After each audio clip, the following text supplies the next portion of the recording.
ยอมเป็นคนนี้นี่บอกมันน้อยดอกน้องรักเรามันเนาะเขายอมมาดีกับเขาดีมาดีการชุมนุมการชุมนุมเก็บจับดีมาดีการชุมนุมเดี๋ยวจับประมาณนั้นบอกเลย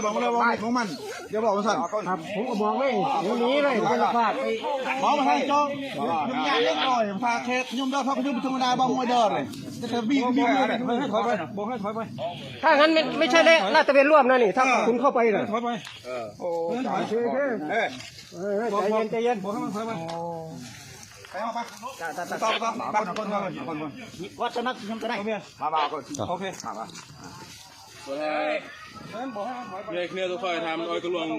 วงพลอนี่โม่รวมแล้วคุณมาอยู่ที่นี่กระลวงเอาไปยมเราวันเอาพังได้สิเนี่ยจุกในตรงนั้น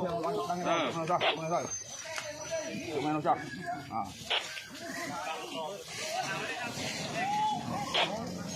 พวกพี่น้องเนี่ยเวลาอันป้าเหรอมาคน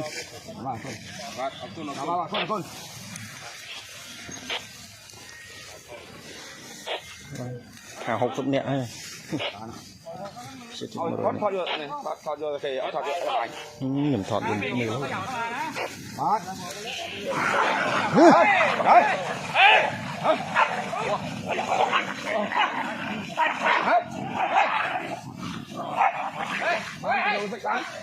ปัง